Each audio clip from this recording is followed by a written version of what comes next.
Hello बच्चों, let's read the question. The question says read the following statements carefully and choose the correct answer. और अपना first statement है water and water vapour remain in equilibrium position at atmospheric pressure 1.013 bar and at 100 degree Celsius in a closed vessel. Okay. और second है अपना the boiling point of water is 100 degree Celsius at 1.013 bar pressure. और third statement given अपने को boiling point of the liquid depends on the atmospheric pressure. Okay. और अपना जो last sentence है वो है boiling point depends on the altitude of the place and at high altitude the boiling point increases. तो अपने को बताना है कि इनमें से कौन कौन से स्टेटमेंट्स करेक्ट है. ओके. तो सबसे पहले अपन लिखते हैं इसका की कॉन्सेप्ट और इसका की कॉन्सेप्ट होगा effect on boiling point. Okay. Effect on boiling point, ये हो गया इसका की कॉन्सेप्ट. तो अपन देखते हैं एक एक करके सारे स्टेटमेंट्स को चेक करते हैं कि कौन सा सही है कौन सा गलत है. ओके. अगर फर्स्ट को देखें तो फर्स्ट में एक कॉन्सेप्ट है कि for any pure liquid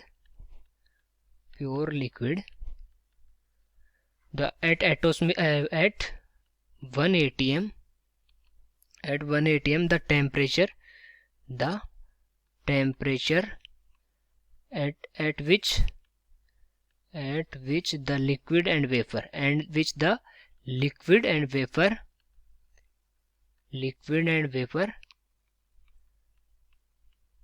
are at equilibrium.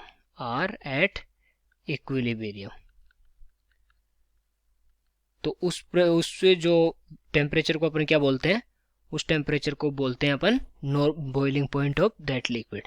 तो इसको अपन बोलेंगे बॉइलिंग पॉइंट. ओके. तो अगर ये जो प्योर लिक्विड, कोई भी प्योर लिक्विड के लिए जो 1 atm पे है ना, जो टेम्परेचर होता है जिसपे लिक्विड एंड वेपर इक्विलिब्रियम में होते हैं, तो वो उसका होता है बॉइलिंग पॉइंट. तो अपन फर्स्ट स्टेटमेंट पढ़ते हैं. जो water and water vapour remain in equilibrium position at atmospheric pressure 1.013 bar, जो कि 1 atm होता है. ठीक है. And at 100 degree Celsius in a closed vessel. Okay. तो जो ये क्या हो गया, अगर ये वाटर और वाटर वेपर भी इक्विलिब्रियम है तो क्या हो गया, वो बॉइलिंग पॉइंट. और अगर वाटर का बॉइलिंग पॉइंट कितना होता है, वाटर का बॉइलिंग पॉइंट होता है BP फॉर वाटर कितना होता है, ये होता है अपना 100 डिग्री सेल्सियस. तो इस स्टेटमेंट इसके हिसाब से ये स्टेटमेंट क्या हो गया, सही हो गया.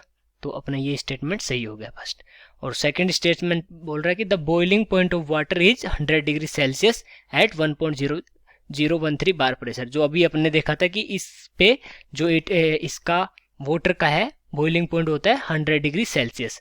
तो ये स्टेटमेंट भी करेक्ट हो गया क्योंकि A1 ये कितना हो गया 1 atm. अगर 1 atm पे ही बॉइलिंग पॉइंट वाटर का कितना होता है 100 डिग्री सेल्सियस, अभी अपने देखा था. ठीक है. तो अगर अपन थर्ड स्टेटमेंट देखें, the boiling point of the liquid depends on the atmospheric pressure. तो इसका देखते हैं अपन, जो अपना सेकेंड स्टेटमेंट है थर्ड स्टेटमेंट है उसका देखते हैं. Third statement. ओके. तो थर्ड स्टेटमेंट में अपन लिखेंगे कि जो लिक्विड, अगर लिक्विड फेज कन्वर्ट हो रही है गैसेस फेज में, तो लिखते हैं अपन कि the liquid phase is converted to the gaseous phase. अगर लिक्विड फेज कन्वर्ट हो रही है गैसियस फेज में when the vapor pressure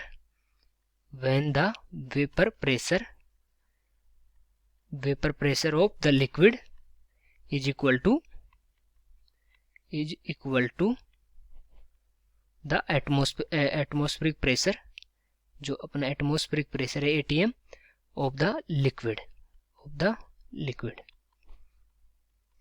तो जो लिक्विड फेज अगर कन्वर्ट हो रही है गैसेस फेज में, तो कब होगी, जब वेपर प्रेशर है ये किसके, लिक्विड का वेपर प्रेशर ऑफ लिक्विड, यहाँ लिखते हैं अपन वेपर प्रेशर ऑफ लिक्विड. तो वेपर प्रेशर ऑफ लिक्विड का इक्वल होगा एटमॉस्फेरिक प्रेशर है लिक्विड का उसके बराबर. ठीक है. तभी उसको बोलेंगे अपन, वो क्या होगा अपना बॉइलिंग पॉइंट. ठीक है. तो इसके हिसाब से अगर अपन देखें तो ये क्या हो जाएगा अपना बॉइलिंग पॉइंट. ये होता है अपना बॉइलिंग पॉइंट. बॉइलिंग पॉइंट कब होता है, अभी अपन ने लिखा था, ऊपर भी लिखा था कि अगर ये लिक्विलिब्रियम होते हैं या vapour pressure of liquid equal हो जाता है एटमॉस्फेरिक प्रेशर पे, तो वो होता है बॉइलिंग पॉइंट। तो इसके हिसाब से देखें तो boiling point of the liquid depends upon the atmospheric pressure, ठीक है। तो ये एटमॉस्फेरिक प्रेशर पे डिपेंड कर रहा है। अगर एटमॉस्फेरिक प्रेशर इंक्रीज हो गया तो बॉइलिंग पॉइंट भी इंक्रीज होगा, क्योंकि वेपर प्रेशर उसी के अकॉर्डिंग इंक्रीज करना पड़ेगा, तो इस पर डिपेंड कर रहा है ये, ठीक है। तो अपना थर्ड स्टेटमेंट हो गया करेक्ट। अगर अपन फोर्थ स्टेटमेंट देखें, जो अपना फोर्थ स्टेटमेंट है वो देखते हैं।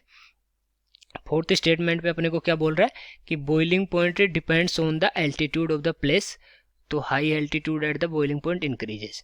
तो ये डिपेंड तो करता है, बॉइलिंग पॉइंट इस पे डिपेंड करता है, बीपी है जो अपना, ये क्या डिपेंड किस पे डिपेंड करता है, एल्टीट्यूड पे डिपेंड करता है, एल्टीट्यूड्स पे डिपेंड करता है, ओके।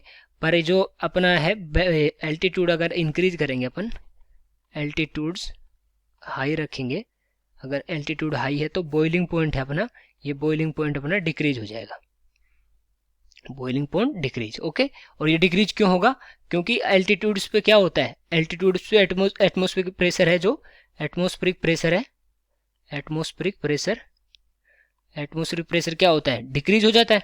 एल्टीट्यूड अगर हाई एल्टीट्यूड अगर अपन माउंटेन्स पे जाते हैं तो वहाँ पर एटमॉस्फेरिक डिक्रीज हो जाता है। और अब अपने जो इसमें रिलेशन देखा था कि एटमॉस्फेरिक प्रेशर अगर डिक्रीज होता है तो बॉइलिंग पॉइंट भी डिक्रीज होगा, तो ये क्या हो रहा है अपना बॉइलिंग पॉइंट डिक्रीज हो रहा है। और अगर अपन इस स्टेटमेंट को पढ़े तो high altitude the following the boiling point increases, तो इंक्रीज नहीं होगा, ये क्या होगा, ये होगा ये डिक्रीज होगा, ठीक है।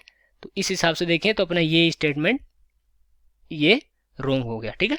तो इस हिसाब से अपना ऑप्शन कौन सा करेक्ट हो गया, सी ऑप्शन, सी ऑप्शन में, क्योंकि 1, 2 और 3 तीनों को करेक्ट बताया गया है, ठीक है।